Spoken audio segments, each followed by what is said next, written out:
ಆಗಿದ್ದು ಮುಡಾದಲ್ಲಿ ಖಾತಾ title deed ಮಾಡುವ ಹೇಮಂತ್ರನ್ನ ರವಿಕುಮಾರ್ಗೆ ಪರಿಚಯ ಮಾಡಿಸಿದ್ದೆ.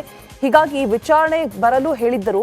ನನಗೂ ಕೂಡ ಮುಡಾಗೂ ಯಾವುದೇ ಸಂಬಂಧ ಇಲ್ಲ ಅಂತ ಹೇಳಿದ್ದಾರೆ.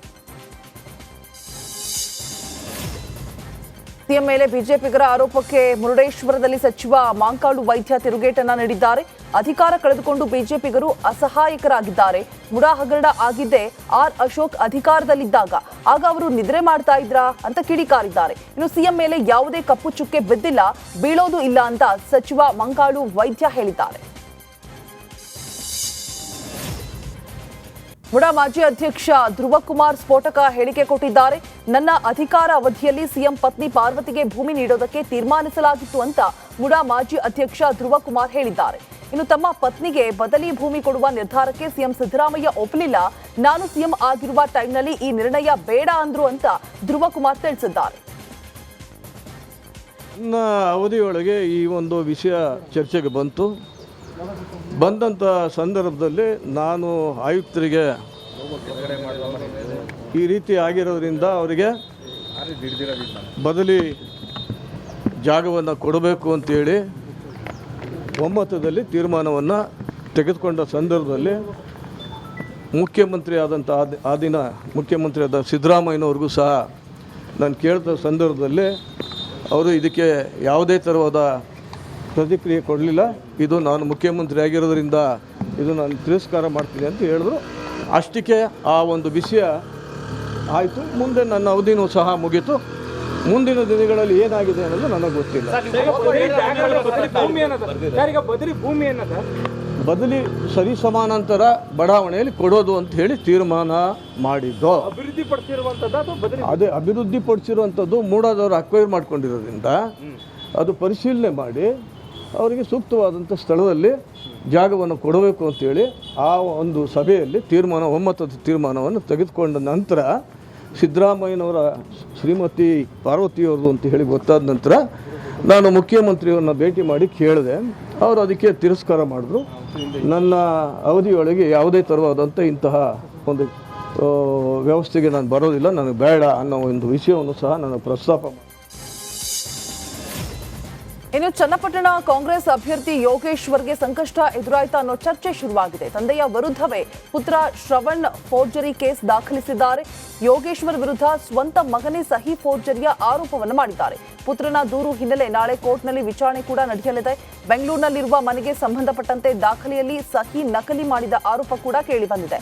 ಇನ್ನು ರಿಸಲ್ಟ್ಗೂ ಮುನ್ನವೇ ಸಿಪಿವೈ ವಿಚಾರಣೆ ಎದುರಿಸುವ ಸಾಧ್ಯತೆ ಇದೆ. On 26th of October 2024 ನನಗೆ ಒಂದು ಡ್ರಾಫ್ಟ್ ಬರುತ್ತೆ ಫ್ರಮ್ ಮೈ ಫಾದರ್ಸ್ PA. ನಮ್ಮ ಫಾದರ್ PA ಕಡೆಯಿಂದ ಅವ್ರ ಮುಖಾಂತರ ನಂಗೆ ಡ್ರಾಫ್ಟ್ ಕಳಿಸ್ತಾರೆ ವಾಟ್ಸ್ಆ್ಯಪಲ್ಲಿ. This is the draft for the partition ಸೂಟಲ್ಲಿ ನಾನು ಪಾರ್ಟಿಷನ್ ಸೂಟ್ ಆಗ್ತಾ ಇದ್ದೀನಿ on my sister Nisha and my mother Malvika, saying that I demand a partition in this property and that the gift deed was not done with my agreement and I was not aware of what I was signing when I was signing the gift deed and that nange ee partition beku one bhaga beku anta is what the draft read. Ration ಕಾರ್ಡ್ಗೆ ಸದ್ದಿಲ್ಲದೆ ಸರ್ಕಾರದ operation ಮಾಡಿದೆ. ಜಿಲ್ಲೆಯಲ್ಲೂ BPL ಕಾರ್ಡ್ದಾರರಿಗೆ big shock ನೀಡಿದೆ. ರಾಜ್ಯಾದ್ಯಂತ 10,000 BPL card ರದ್ದು ಮಾಡಲಾಗಿದೆ. ಅಲ್ಲದೆ BPL ಕಾರ್ಡ್ನಿಂದ ಎಪಿಎಲ್ ಕಾರ್ಡ್ಗೆ ಬದಲಾಯಿಸಲಾಗಿದೆ.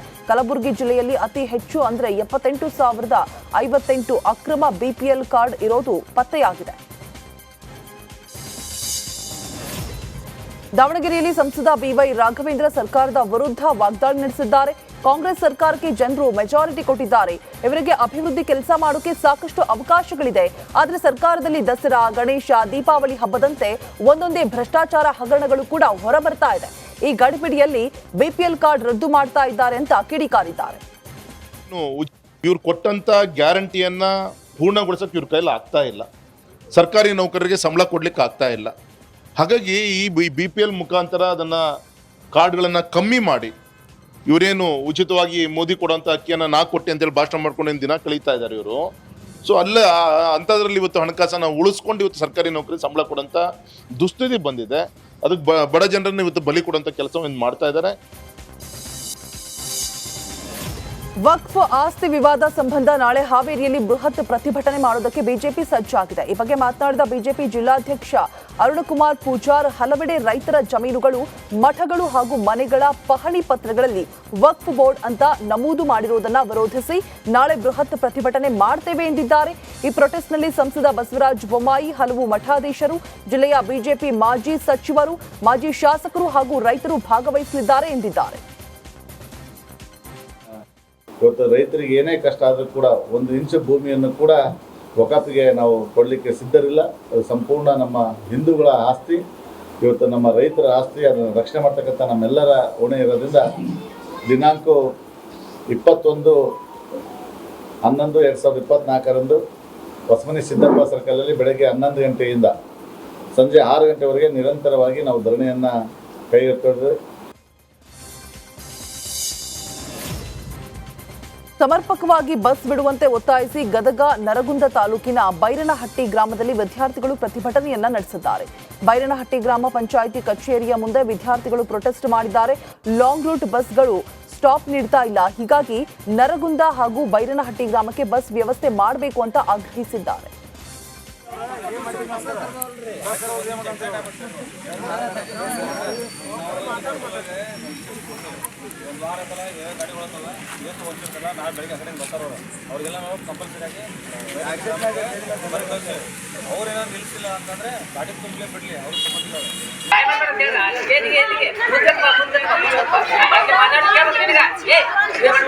ಶಾಲಾ ಮತ್ತು ಕಾಲೇಜು ಮಕ್ಕಳಿಗೆ ಬಸ್ಸಿನ ತೊಂದರೆ ಆಗುತ್ತಿದೆ. ವಿದ್ಯಾರ್ಥಿಗಳು ಬಸ್ ಬರದೆ ಕಾರಣ ಬಸ್ಗಳು ತುಂಬಿಕೊಂಡು ಹೋಗುತ್ತಿವೆ.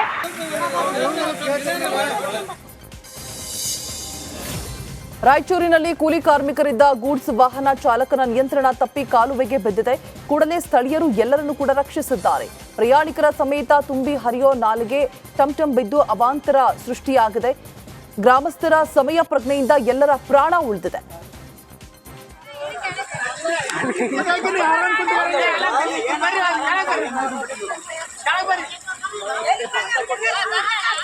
ಹೆಂಗ್ ಇಳಿಸಿದ್ದಾನ ಗಾಡಿ ಇದ್ರ ತಂದು ಒಬ್ರೊಬ್ರು ಅದಕ್ಕೊಬ್ರು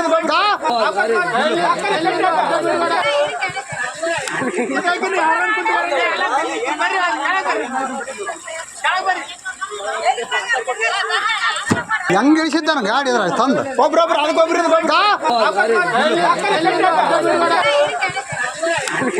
ಇಂದಿನಿಂದ 3 ದಿನ ಮಂಡ್ಯದಲ್ಲಿ 87ನೇ ಅಖಿಲ ಭಾರತ ಕನ್ನಡ ಸಾಹಿತ್ಯ ಸಮ್ಮೇಳನ ನಡೆಯಲಿದೆ. ಆದರೆ ಸಮ್ಮೇಳನ ಆರಂಭಕ್ಕೂ ಮುನ್ನವೇ ಸಾಹಿತಿಗಳು ಆಕ್ಷೇಪವನ್ನು ವ್ಯಕ್ತಪಡಿಸ್ತಾ ಇದ್ದಾರೆ. ಕಸಾಪ ಅಧ್ಯಕ್ಷರು ಮತ್ತು ಸಾಹಿತಿಗಳ ನಡುವೆ ಸಮನ್ವಯತೆ ಮೂಡಿಲ್ಲ. ಸಾಹಿತಿಗಳ ಸಭೆಯಲ್ಲಿ ಸಚಿವರ ಮುಂದೆಯೇ ಅಧ್ಯಕ್ಷರ ಜೊತೆ ಮಾತಿನ ಚಕಮಕಿ ನಡೆದಿದೆ. ಜಿಲ್ಲಾ ಉಸ್ತುವಾರಿ ಸಚಿವ ಎನ್ ಚಲುವರಾಯಸ್ವಾಮಿ ಅಧ್ಯಕ್ಷತೆಯಲ್ಲಿ ನಡೆದ ಸಭೆಯಲ್ಲಿ ಗಲಾಟೆ ಕೂಡ ಆಗಿದೆ.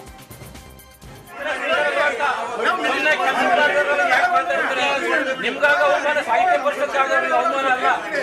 ಸಾಹಿತ್ಯ ಪರಿಷತ್ ಬಗ್ಗೆ ನಿಮ್ಗೆ ಗೌರವ ಇದೆ. ನಿಮ್ಗೆ ಧೋರಣೆ ತಿಳ್ಕೊಳ್ಳಿ. ಸರ್ವಾಧಿಕಾರಿ ಮನೋಭಾವನೆ ಅಭಿಪ್ರಾಯ ಸ್ವೀಕರಿಸಿ. ಹೇಳಿಕೆ ಪ್ರತಿ ಹೇಳಿಕೆ ಕೊಡ್ತಾ ಹೋಗ್ಬೇಡಿ. ಹೇಳಲು ಹೋಗಿ ಮಾತು ಸಾಗರ ಮಾಡಿ ಅಲ್ಲ, ಪುರಾಣ ಕಥೆ ಎಲ್ಲ ಹೇಳ್ಬೇಡಿ. ಒಂದು ಮಾತು, ಇವ್ರು ಹೆಂಗ್ ಗೆದ್ದವ್ರೆ ಅದೇ ತರ 34 ಜಿಲ್ಲೆ ಅಧ್ಯಕ್ಷರು ಗೆದ್ದವ್ರೆ. ಆ ಜಿಲ್ಲೆ ಅಧ್ಯಕ್ಷರು ಗೌರವ ಕೊಡಿ. ಮೊದಲು ಅಲ್ವಾ?